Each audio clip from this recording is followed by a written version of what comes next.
Gondar Gondar የሱዳን ሀገር ጎንደር ጎንደር የሱዳን ሀገር የሱዳን ሲሳ አካሚ ነገ የረብጄ nama karaa jiru fakkaata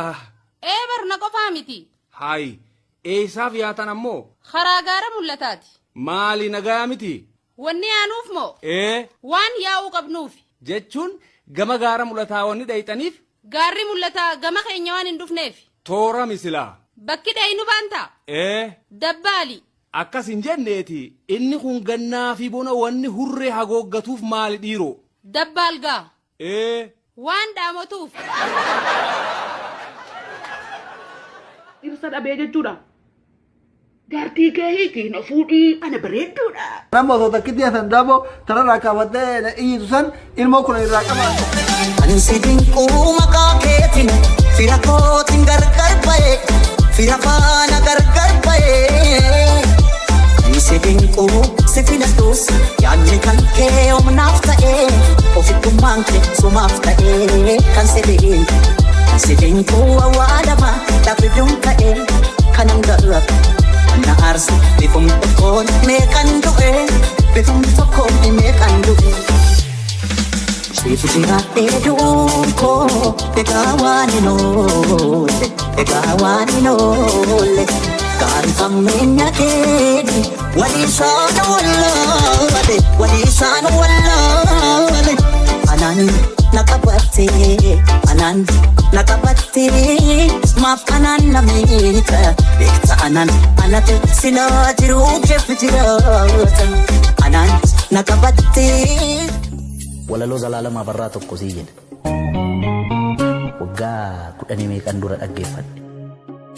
waan akkasii kun isa rakkiseetu beekta akkamittiin caalee akkamittiin gurbaana dhaga'uu diddaa'edha caalii sanyii dhiiraa caalii sanyii guddaa kan dur lammiin kee ajjeesee dibatee tufeen arraabne gafarsaan gaditti saawwaatti lakkaa'e yeroo yoo argatu raadiyoon sii waadee qawween sii akaa'e ammam lammii keetiin walii galtee diddee mana gumaalitti almahaa jedheetu afaan kottaafu kan shan ta'ee dhufu jedhe. Meme akolfinuko meme mamariacha meme akolfinuko meme mamariacha meme akolfinuko meme mamariacha meme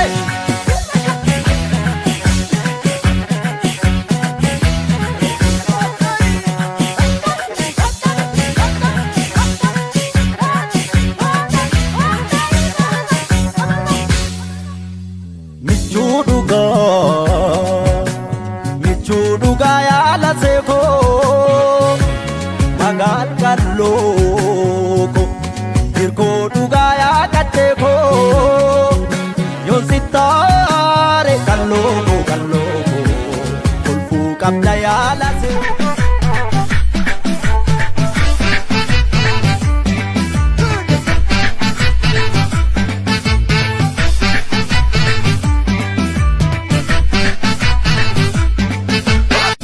Zuma karaktafa wala buma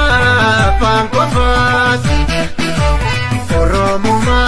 karaktafa saponuma pankofat timbarbanu nutin fenu ala kanan walindemu araga brumban fajirate amala godate bilisuma nuti makato Kanoro mi andi gante Ethiopia ne zarafu Ethiopia